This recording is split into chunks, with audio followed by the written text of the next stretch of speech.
Halo guys, welcome to my channel guys.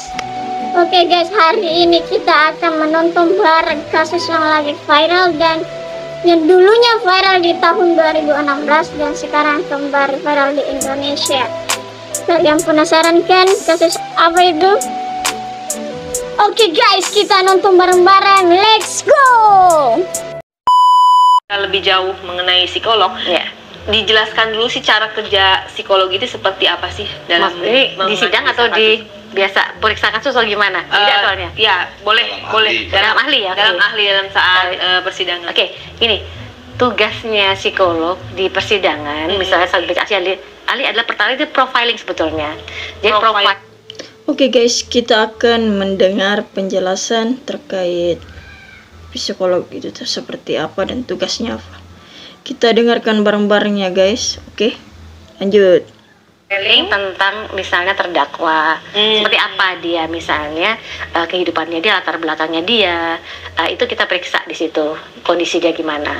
Nah, untuk apa? Untuk mengetahui motifnya dia, bagaimana dia melakukan sesuatu, misalnya sesuatu yang dituduhkan atau tidak, itu kita lihat di situ profiling dulu. Nah, untuk itu kita mengadakan pemeriksaan psikologis, biasanya ada tes tertentu ya, kemudian kita wawancara, dan itu nggak bisa sekali, itu bisa beberapa kali kita lakukan. Nah kemudian nanti dari situ kita bisa buat kesimpulan, tetapi kesimpulan kita itu sebagai alat bantu aja sebetulnya. Jadi tidak bisa dipakai langsung nanti dari hasil kita itu dipakai kesimpulannya sekarang, yang seperti nggak bisa. Tapi kita alat bantu untuk misalnya kalau dari sisi jaksa ya, itu alat bantu untuk jaksa untuk menanyakan lebih lanjut, untuk mencari buktinya. Jadi kita dengan perilakunya dia kan dia punya perilaku, ya, jadi ada intentionnya dia. Ya. Jadi kira-kira dia itu apa intentionnya, apa, untuk apa dia melakukan sesuatu. Nah kita lihat data dari profilnya dia, bagaimana dia berperilaku, bagaimana kebiasaan dia, kemudian sebelumnya, jadi riwayat hidup sebelumnya, adakah misalnya menuju yang dituduhkan itu dari jaksa. Nah, hasil dari kita itu terus terang itu sifatnya adalah confidential. Jadi tidak boleh kita sebarkan, luaskan, apalagi ke masyarakat. Karena kita pemeriksaannya psikologis itu intinya pemeriksaan pada saat itu. Saat itu dan harus dalam kondisi misalnya itu yang proper seperti itu. Nah dalam kondisi yang lain mungkin akan berbeda, hasilnya akan berbeda ya, akan berbeda. Nah itu dari pihak jaksa. Nah sebaliknya kalau kita dari saksi dari pihaknya pembela atau Jessica, kita mengecek kita mengecek hasil pemeriksaan seperti apa. Apakah tata caranya, metodenya benar atau tidak, atau sesuai, atau misalnya apakah misalnya tertuduh ini sudah diberikan hak-haknya dia. Jadi artinya itu kan bagaimanapun tertuduh itu adalah sebelum menyatakan bersalah dia tidak bersalah, kan seperti itu. Betul. Apakah prosesnya yang dilakukan ini sudah sesuai dengan hal itu? Nah, bukannya yang terjadi misalnya penggiringan, atau misalnya ada intimidasi, atau misalnya dia tidak diberikan ruang untuk menjawab. Itu tugasnya kita untuk memastikan itu. Seperti apa pada saat itu? Nah, buat kesimpulan utama di berbagai podcast dan kemudian ada di TV juga saya katakan bahwa kenapa saya ingin akhirnya bersedia, padahal akibatnya saya dibully juga loh orangnya waktu pada saat itu ya. Jadi saya melihat dibully dari juga, awal proses ibunya sudah dibully salah. juga. Nah, jadi artinya itu secara salah begini, maksudnya itu Jessica itu sudah bersalah bukan pada waktu sidang, sebelum sidang sudah salah. Semenjak pemberitaan itu ada. Ya, semenjak ada. Gitu ya. Sudah seperti itu sudah muncul dan melalui penggiringan opini, bukan dari publik aja. Jadi dari baik dari pemeriksa misalnya, contohnya awalnya aja ada psikolog yang memeriksa, diwawancara, nanti udah bikin kesimpulan ngomong A B C D, padahal sebetulnya nggak boleh begitu. Sebetulnya dia harus keep sampai itu sidang. Dan sebetulnya sidang pun juga itu untuk periksa psikologis itu harusnya tertutup, nggak boleh media itu akan lakukan, karena kita judgement situ nggak boleh. Kita mengatakan tuh hanya diagnosa kita kan saat itu. Dan bahasa sekali lagi yang jadi masalah adalah bahasa psikologis dengan bahasa orang awam tuh beda jauh. Misalnya, Contohnya seperti schizofren gitu ya tadi, misalnya tentang psikopat gitu. Bayangan orang psikopat tuh apa?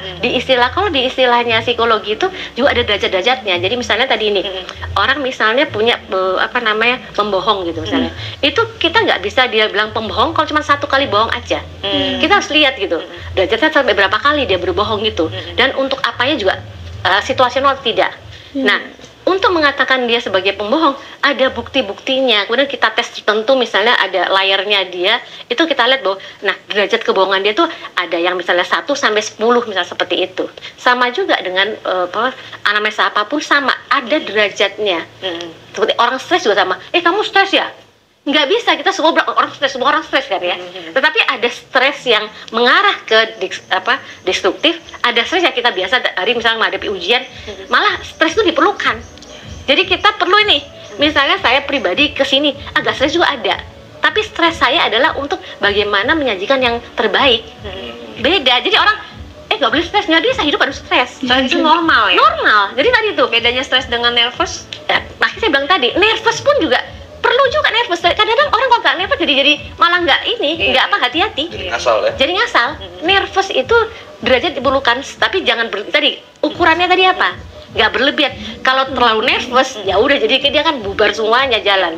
Tetapi nervous ini diperlukan untuk persiapan kita, sama dengan stres. Nah, saya katakan lagi tadi juga istilah-istilah tadi itu tadi kan berbeda ya pengertian tadi. Stres juga beda, nervous beda, apalagi misalnya psikopat. Itu bayangan orang psikopat tuh udah jahat, pokoknya pembunuh berat dingin ya. Kalau dari udah nggak ada ini ya. Psikologi psikopat itu seperti apa? Nah, dari psikologi tadi saya katakan tadi itu banyak ininya, banyak kita mengatakan psikopat, kita nggak bisa langsung ada DSM, ada kita memasukkan data itu, kemudian namanya kita ada punya DSM berapa gitu loh, untuk mengatakan psikopat. Tapi kita nggak akan bilang psikopat langsung, nggak Mbak. Biasanya itu ada gejala ke arah situ. Kita nggak bilang psikopat, nggak bisa. Itu yang saya bilang tadi itu adalah sangat salah. Kita mengatakan langsung. Berarti siapapun nggak berhak. Sangat tidak berhak. Siapapun juga. Walaupun itu ahli di bidangnya, profesional di bidang. Dia mengatakan itu hanya di ruang tertutup. Tapi faktanya sering banyak orang mengatakan gitu kan. Justru saya bilang tadi itu perlu diperbaiki. Karena labeling ini seumur hidup. Yes. Dan walaupun mempengaruhi tes itu yang katanya hanya saat itu. Tapi kalau bisa sudah berubah. Publish. Iya. Kalau sudah publish itu akan menjadi jejak digital yang betul, dan orang akan yang diingat cuma satu itu aja. Dan bayangan orang, misalnya saya mengatakan psikopat di sini dengan derajat psikopatnya berapa kan beda-beda kan, ada 1 sampai 10 misalnya gitu. Yang orang awam langsung psikopatnya langsung pembunuh berat dingin. Jadi itu bisa diartikan kalau orang sembarangan ngomong begitu kena sanksi. Bisa banget. Dan tidak ada, walaupun dia bilang katanya ada 2 kemungkinan. Kemungkinan apa? Jessica bersalah. Boleh nggak? Oke guys, thank you sudah menonton. Untuk menontonnya lebih lanjut silahkan klik link di bawah ini. Bye bye.